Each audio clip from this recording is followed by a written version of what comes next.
She never misses a deadline. She remembers everyone's birthday. She's the one people call when they're falling apart. From the outside, she has it together. What no one sees is that she hasn't cried in front of another person in over 6 years. Not because she's healed, because she forgot it was allowed. This is the quiet contradiction at the center of so many lives. Competence is not the same as wellness. Sometimes it's the mask wellness wears. When we picture someone who's struggling, we usually picture something visible. Missed work, visible breakdown. Someone who can't get out of bed. But there's another version of struggling that doesn't look like struggling at all. It looks like a person who shows up early, follows through on every commitment, holds their family together, and never asks for help because they've never needed it. Or so it seems. This is what we call high functioning. Meeting every external responsibility, work, family, the expectations of everyone around you, while carrying something heavy on the inside that nobody's invited to see. Here's the idea worth sitting with. Functioning is not the opposite of pain. Sometimes, functioning is what pain looks like when it's learned to keep itself hidden. This pattern doesn't appear out of nowhere. For a lot of people, it was built quietly, over years, usually starting in childhood.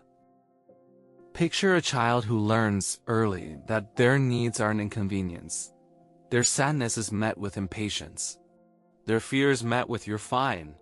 But their achievements, their good grades, their helpfulness, their ability to stay calm when everyone else is falling apart, that gets noticed. That gets rewarded. So the child adapts, not consciously. Just the way any young nervous system adapts to what keeps it safe. They learn, I am not loved simply for existing. I am valued for what I do. Being the strong one, being the responsible one, being the one who never needs anything. These aren't personality traits people are born with. Often they're strategies, brilliant, adaptive strategies built by a child who needed to find some way to feel safe and worthy in a home that didn't offer it freely. And the strategy works. That's the part that makes it so hard to see later. It gets you praise, it gets you promotions. It gets you people who depend on you. Why would you ever question something that keeps working? Here's why it's worth questioning. A nervous system that has spent years in survival mode doesn't know how to stop, even when the danger is gone. So it keeps running, which is why so many high-functioning people describe a specific kind of tired. Not the tired that a good night's sleep fixes, but a tired that lives in the bones. They can't ask for help, even when they're drowning, because asking for help was never safe. It might have even backfired once, a long time ago, in a way they've since forgotten, but their body hasn't. What looks like calm is often numbness. What looks like independence is often isolation. They are the person everyone else leans on. And there is often no one they feel they can lean on in return.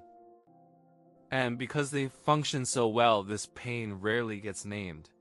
Friends say it, but you seem fine. Family says, you're the strong one. You don't need to worry about that. Even they start to believe it, because how could someone this capable also be this unwell?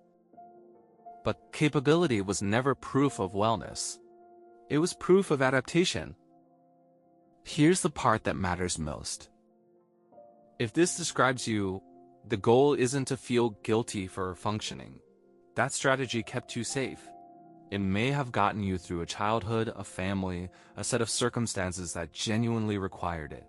It worked. It's not a flaw. It's a testament to how resourceful you had to be. But there's a difference between coping and healing. Coping got you through. Healing is what lets you finally put some of that weight down. There's a difference too between performing okay and actually being okay. One is a skill you built for other people. The other is something you're allowed to build for yourself. Noticing this pattern, really noticing it without judgment, is often the first crack in the armor. Not a collapse. Just a crack. Enough to let something in. You don't have to fall apart to prove that you're struggling. And you don't have to keep proving you're fine to deserve care. If any part of this felt familiar, I'd genuinely like to know which part. Drop it in the comments. Sometimes just naming it out loud is where the shift starts.